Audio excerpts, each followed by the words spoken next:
Hey, kila mtu naamini yuko vizuri kabisa na ule mchakato wa SPN Presenters Search bado unaendelea na tumefikia sehemu nzuri zaidi kwa sababu walifanya kwanza wenyewe kama wamekaa tu wana present kuhusiana na topic fulani, lakini ile topic ya mwanzo ilikuwa ni topic ambayo mimi nimeitoa. Then topic ya pili ilikuwa ni topic ambayo ilikuwa ni topic of their own choices.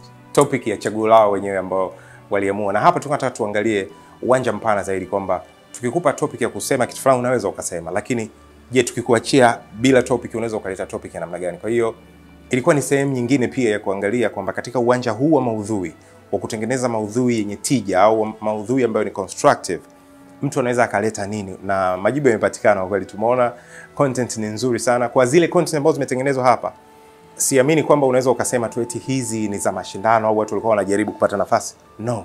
Zile content watu watakutana nazo wakiwa wana search vitu fulani, wanatafuta vitu fulani, maswali fulani, watakutana nazo, zitajibu majibu yao na watakuwa wamefanikiwa kwa sababu watakuwa wameongezewa thamani kwenye area ambayo wao walikuwa wanauliza.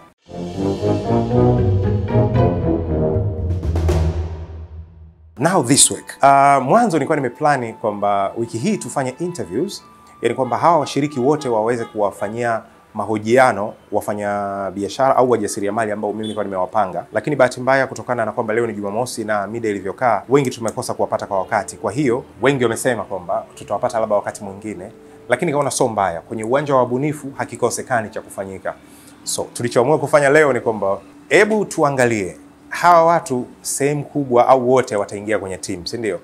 Lakini kama wataingia, unaonaje tungekuwa na kipindi fulani kina mtangazaji ambaye ataita mgeni au atakaribisha mgeni na mgeni huyo awe ni mmoja katika hawa watangazaji au hawa watangazaji wapite pale, wahojiwe, wazungumze kidogo tupate kuwafahamu background yao kidogo na nini. Kwa nikamwambia basi kila mtu atamuinterview mtu fulani na kila mtu atakuwa interviewed. Kwa kila mtu amemfanyia mahojiano mtu fulani akiwa kama yeye ni mtangazaji na yule ni mgeni ambaye anatarajia kuungana na sisi, na kila mtu pia amefanywa mahojiano. Kwa hiyo katika hivi vipindi ambavyo utaenda kuangalia, ina maana utajifunza vitu vingi sana. Tutakuwa tunapiga ndege wawili kwa jiwe moja, kwamba it's the same interview lakini utaangalia interviewing skills, utaangalia huyu mtu mmoja ana uwezo mkubwa kiasi gani wa kuuliza maswali. Technically anauliza vipi, anahama vipi kutoka, ana maintain vipi story, anafanya vipi follow up, labda kwamba baada ya swali alilouliza mwanzo limejibiwa, je, kuna swali la muendelezo au amehama kwenda kwenye swali lingine? Kama ulikuwepo muendelezo ulikuwa vipi? Kama amehama vipi kutoka hapo? Na je, kuna connection yoyote kutoka alipotoka mpaka alipoingia?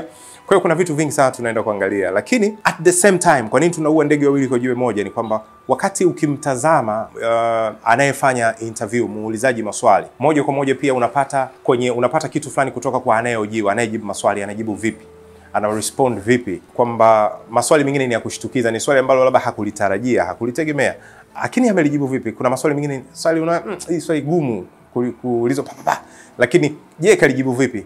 Vile anavyojaribu tunapata kitu kikubwa sana. Kwa maana hiyo tunaangalia vyote kwa vyote kwamba tunajenga watu wazuri wa namna gani, watu tunaohitaji kwenye platform yetu ya namna gani. So bila kuongea sana, naomba video itakayokuwa inafuata ya kwanza kabisa kwenye box hapo, unachotakiwa kufanya tu ni just click there ili uende ukaangalia hiyo video moja kwa moja. Mimi naitwa Ezden Jumanne, hii ni Success Path Network, each one teach one. Tunataka sana maoni yako hapo chini. Endelea kutuambia yule unayemuona pale anayehoji na tuambie hapa bana presenter mkali, hapa mgeni, hapa nimempenda sana mgeni kwa hiki. Just tuambie kile unachofikiria, kwa sababu haya yote tunayatumia ili kuweza kutengeneza kitu kizuri zaidi. Lakini I'm telling you, if you think this is good, yani kama unadhani umeona kizuri kutoka kwetu, mimi nakusikitikia kwa sababu bado hujaona kizuri ambacho kitakuja. Je, hawa jamaa watafanya nini wakishaingia Success Path Network? Hilo ndio swali kubwa zaidi. Once again, Ezden Jumanne, namshukuru sana bwana Noel nyuma ya kamera. This is SPN TV, Success Path Network, each one teach one. Till next time, bye bye.